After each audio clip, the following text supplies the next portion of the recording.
video, we decided to talk about racial differences in the trans and non-binary community.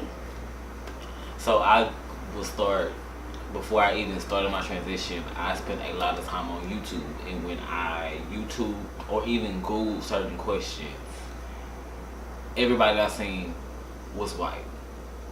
And if they weren't white, they were damn near white passing. Exactly. And also, even when I'm on Twitter and I see like a lot of trans guys and trans masculine people who start GoFundMe pages just to get various funds for various reasons dealing with their transition, it takes them years, if not even, it takes them a long time just to even meet a fourth of their goal. Meanwhile, a white person could put up the same GoFundMe and literally probably within 2 to 3 days, if not 2 to 3 hours, they exceeded their goal. Why is that?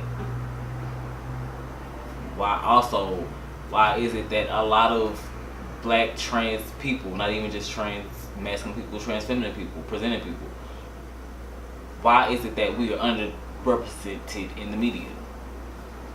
On TV shows, social media platforms, like a lot of social media famous people are all white trans people.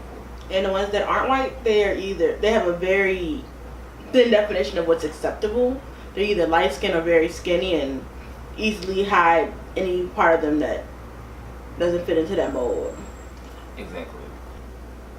I hate the fact that bigger trans people are not even noticed. They're like always an afterthought. I'm a thick boy, I'm not gonna lie, and I do not see any of us anywhere.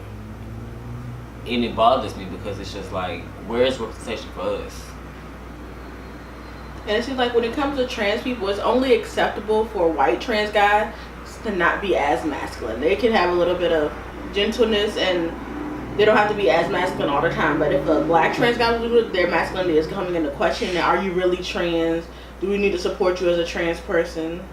Because to be black and trans, you have to be super masculine all the time. Like, it goes back to toxic masculinity. And a lot of black trans men that I do know or that follow me on social media, they fall into that trap. And I'm just like, for what? You don't have to prove your existence or be hyper masculine to prove anything to anybody.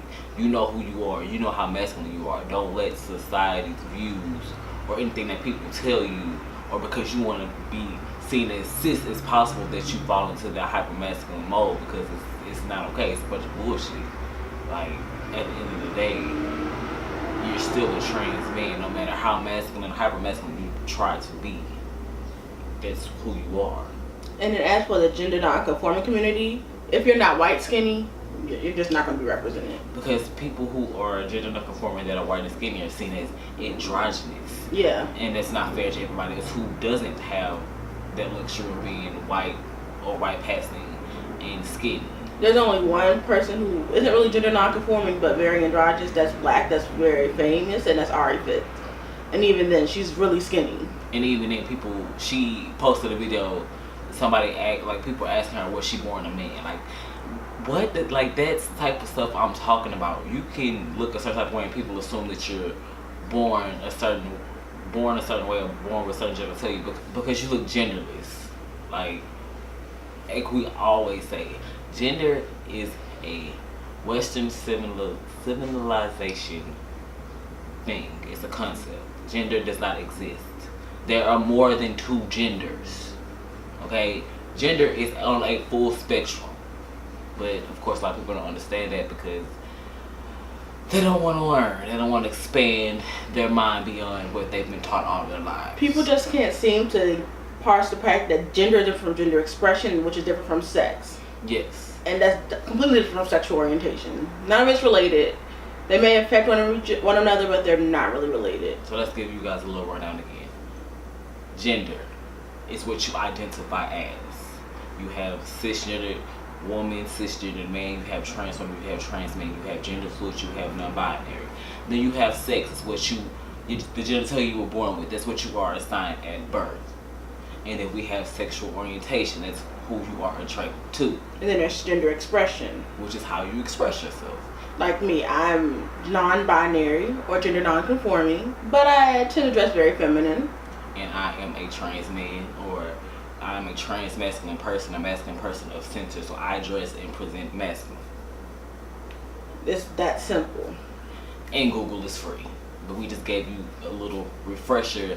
If you haven't watched any of our videos, you should go ahead and do that. Yeah. From the beginning all the way up until this point, we will probably teach you a few things. And if you have any questions, we're always here. I'll answer. I'm less busy now.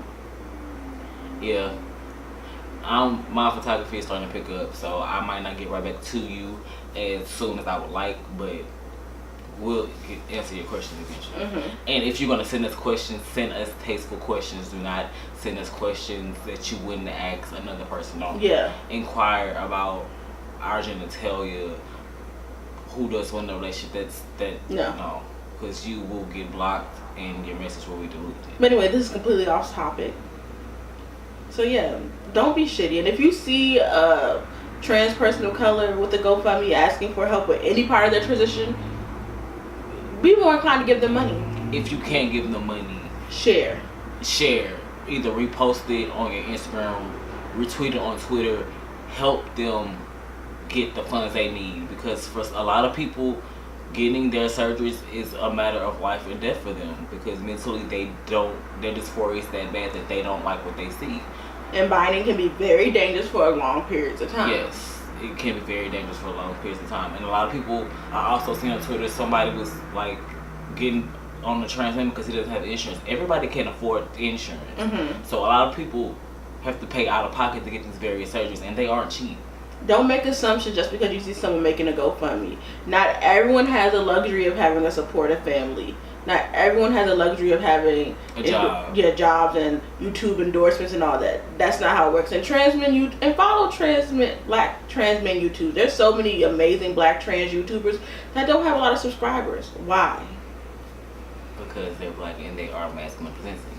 And also a lot of them are very passing, so a lot of people assume that they're black men, so they assume that they're up to no good. Like Ren said, I follow a lot of black trans men on YouTube, and it's amazing because everybody is at different points in their journeys, and just hearing their backstories about how before they even started their transition, it's amazing. And it's like a lot of them, well, not a lot, all of them are very intelligent in their own different ways. Mm-hmm. And it's just like, I want everyone else to see our community as a whole, and not just a white down, watered down, washed version. And not even black. There's so many other people of color. Like the support for Latinx trans men, native trans people, they exist. And also intersex people. They do not get talked about a lot, but they do exist, and they have YouTube videos as well. So if you just go follow them, support them, subscribe to their channel, they exist in that valley. We may not be a big channel, but if we can help other people get their stories heard, that's all that matters to us. So until next time, this is Ren'sKaseTV. Bye-bye.